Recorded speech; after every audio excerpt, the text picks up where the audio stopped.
నమస్తే అన్న, అందరికీ నమస్కారం. కువైట్లో మరొక కొత్త చట్టం అమల్లోకి వచ్చింది.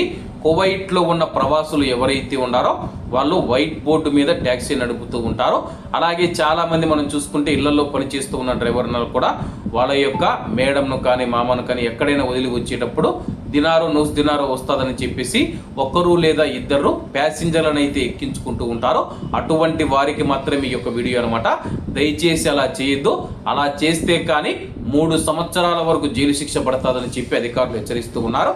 వివరాల్లోకి వెళితే కువైట్లో ప్రయాణికులను అక్రమంగా రవాణా చేస్తూ ఉన్న 2 ఆసియా ప్రవాసులను హైవే పెట్రోల్ అధికారులు అరెస్టు చేశారు. సాధారణ తనిఖీల సమయంలో ఈ వ్యక్తులు డబ్బు తీసుకొని ప్రయాణికులను రవాణా చేస్తూ ఉండటాన్ని హైవే పెట్రోల్ అధికారులు గమనించి అరెస్టు చేశారు. అలాగే ఇక 2 అదుపులోకి తీసుకొని వారి వాహనాలను జప్తు చేశామని, చట్టపరమైన ప్రక్రియలు పూర్తయ్యే వరకు వారిని ట్రాఫిక్ పోలీస్ స్టేషన్కు తరలించారు. అనుమతి లేకుండా రుసుముతో కూడిన ప్రయాణికులను రవాణా చేయడానికి వీళ్ళు వాహనాన్ని ఉపయోగించినందుకు సామరస్యంగా పరిష్కరించుకుంటే 150 దినార్ల జరిమానా విధించబడుతుందని చెప్పేసి, ఒకవేళ ఈ కేసు కోర్టు వరకు వెళితే కానీ నేరస్తుడికి 1 నుంచి 3 సంవత్సరాల వరకు జైలు శిక్ష, 600 నుంచి 1000 దినార్ల వరకు జరిమానా కూడా విధించవచ్చని చెప్పేసి అధికారులు తెలుపుతూ ఉన్నారు.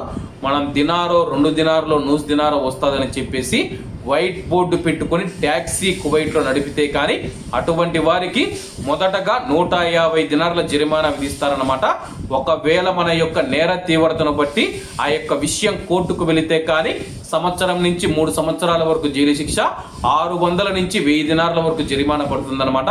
కాబట్టి కువైట్లో వైట్ బోర్డు పెట్టుకొని ట్యాక్సీ నడుపుతూ ఉన్న మన భారతీయులు ఎవరైతే ఉన్నారో అందరూ జాగ్రత్తగా ఉండండి. వీలైనంత వరకు ట్యాక్సీలోకి మార్చుకొని ఎల్లో బోర్డు మీద ఎల్లో ట్యాక్సీని కువైట్లో నడిపేందుకు మీరు ప్రయత్నం చేయండి. లేకపోతే కానీ మీరు ఇబ్బందుల్లో పడే అవకాశం ఉంది.